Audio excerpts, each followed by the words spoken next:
پیش ہونے والا ہے اسمبلی میں اگلے اجلاس میں.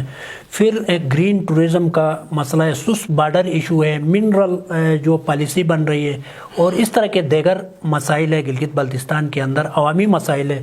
تو اس حوالے سے عوامی ایکشن کمیٹی کو کیا تحفظات ہیں؟ دیکھیے برادر, آپ نے بالکل اہم ایشوز آپ نے چھیڑے ہیں.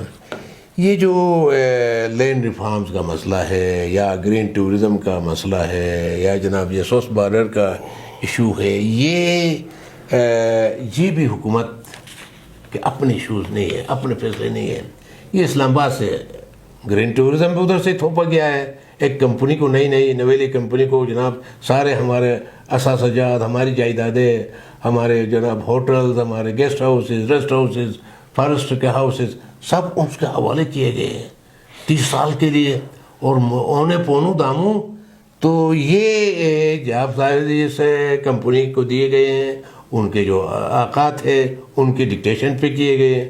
تو لینڈ ریفارمز جو ہے وہ لینڈ ریفارمز بھی جناب کسی ادارے کو, کسی محکمے کو جناب انہوں نے زمینیں, ان کی ڈیمانڈ تھی مقدمہ میں دیا جائے. تو جبکہ ہم کہتے ہیں جناب اس کی بنیاد پر انہوں نے یہ لا رہے ہیں, جبکہ ہمارا یہ کہنا ہے کہ اسٹیٹ سینٹرک رول کے تحت, اور پھر یہاں کی جو مقامی قدیم زمانے سے چلنے والا رواج دستور ہے, ہر گاؤں کے, ہر تحصیل کے, ہر علاقے کے حدود ڈیفائن ہے. ان حدود کے اندر جو ہے نا مقامی لوگوں کے اپنے رواج دستور کے مطابق غیر آباد زمینیں, بنجر زمینیں, پہاڑ, نالجات, چراگاہیں, گلیشیئرز, یہ جتنے بھی ہیں وہ ان مقامی لوگوں کی ملکیت ہے, ان کی حقوق ہے اس میں. تو یہ ان کو سب کو جناب نام نہاد لینڈ ریفارم کی بل کے تحت جناب وہ سرکار اپنے قبضے میں لینا چاہتی ہے, پتہ کسی کو خوش کرنے کے لیے. تو یہ ہم ہونے نہیں دیں گے. 10 اضلاع کے پبلک نمائندوں نے, عوامی ایکشن کمیٹی نے, معتبرین نے, نمائندگان نے, سب نے اس کو مسترد کیا. ہمارے بار کی طرف سے بھی اس کو مسترد کیا گیا, پورے بلتستان نے, دیامر نے, غزر نے, ہنزا نگر نے, گلگت نے, یہ سب نے مسترد کیا. پتہ نہیں یہ کن کی نمائندگی کر رہی ہے یہ حکومت.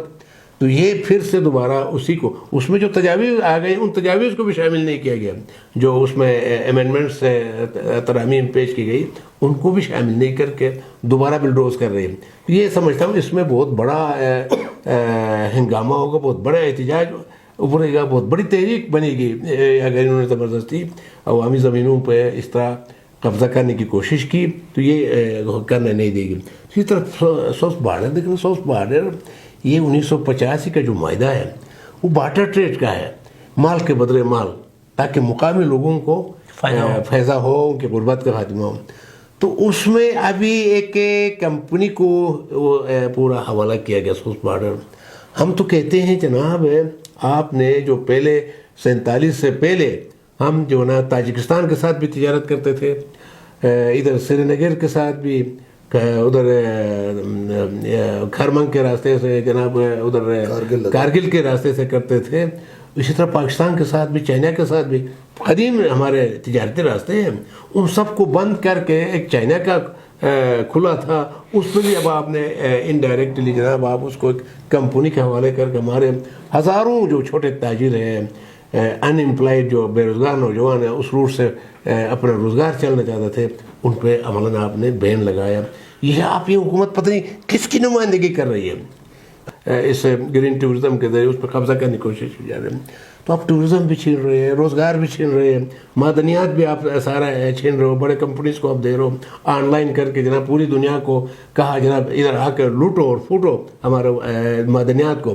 تو یہ اس علاقے کے عوام پہ میں سمجھتا ہوں کہ حقوق پہ خودکش حملہ ہے اس حکومت کا. اپریل کے آخری ہفتے میں عوامی ایکشن کمیٹی نے ایک اجلاس طلب کیا ہے قومی امن جرگے کے نام سے, تو مختصر سے بتائے گا کہ اس کی اہمیت اور افادیت کیا ہے؟ دیکھیں آپ کو ذاکر صاحب یہ پتہ ہے کہ جی پہلے گلگت بلتستان کو شمالی علاقہ جات کہا جاتا تھا. بالکل. تو گلگت بلتستان عوامی ایکشن کمیٹی کے اندر 40 اس کے سٹیک ہولڈرز ہیں, جو جس میں سیاسی, مذہبی, اسلامی اور مذہبی جماعتیں جو ہیں نا, اس کے علاوہ جو سماجی تنظیمات ہیں وہ اس کے آلریڈی ممبر ہیں. ہم یہ کہتے ہیں کہ جی جب تک گلگت بلتستان کی قوم کسی ایک بیانیے پہ متفق نہ ہو اس کو قومی بیانیہ بنانا بڑا دشوار ہوگا. تو اسی تناظر میں ہم یہ کہتے ہیں کہ یہ گلگت بلتستان قومی کانفرنس کا نام دے کر اس کو ہم ایک گرینڈ جرگے کے انعقاد کی طرف جا رہے ہیں تاکہ ایک قومی بیانیہ جو ہے نا وہ تشکیل پائے اور اس قومی بیانیے کو ہم آگے لے کے چلیں گے. اب اس قومی بیانیے کو کرنے کے لیے ہم سب سے پہلے یہ ایک آل پارٹی کانفرنس کریں گے انشاءاللہ. جو پولیٹیکل پارٹیز عوامی ایکشن کمیٹی سے باہر ہیں, جو انٹلیکچوئل وکلا یہ دیگر جو عوامی ایکشن کمیٹی کے دائرہ کار سے باہر ہیں, ان کو سب سے پہلے مدعو کریں گے.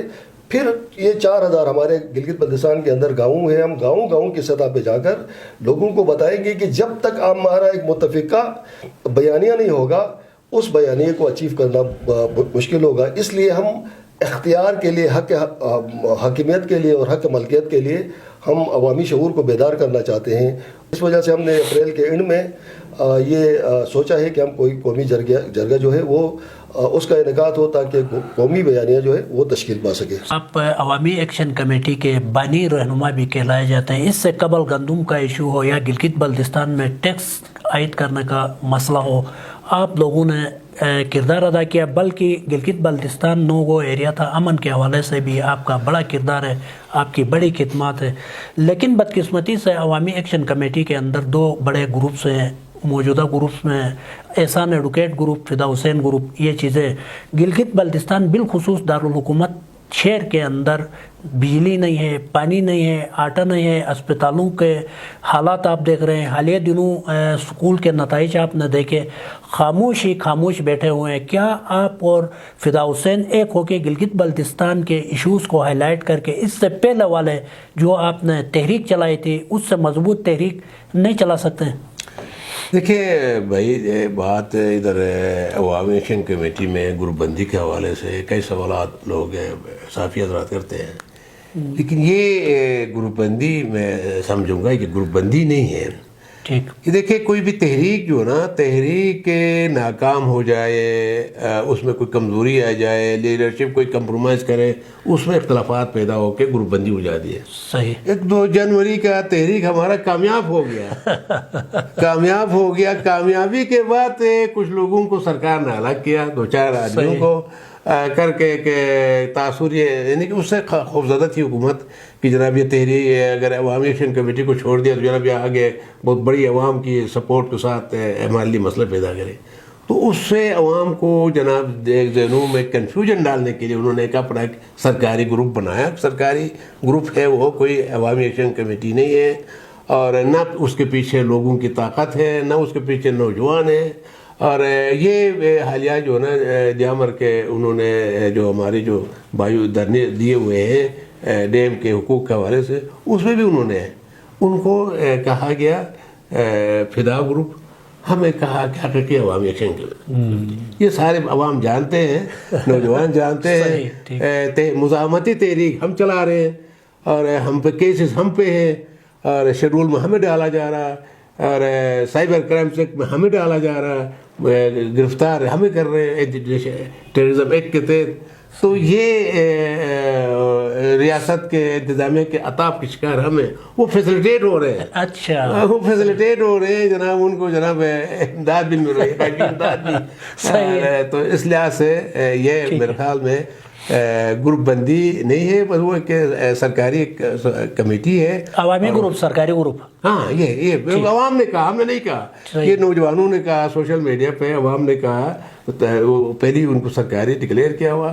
تو لہٰذا ہم اس پہ پھر بھی ہم نے کھلے دل کے ساتھ ان کو کہا جناب آپ ابھی بھی وقت ہے کہ آپ جناب راہراست پہ آ جائے, سرکار کی خوشنودی, سرکار کی جناب سہولت کاری ختم کرے, ہمارے ساتھ آ جائیں, اس کو مضبوط کرے تاکہ سرکار کو ذرا بھی موقع نہ ملے کہ جناب یہ گروپ بندی ہے یہ کہ. صحیح ہے.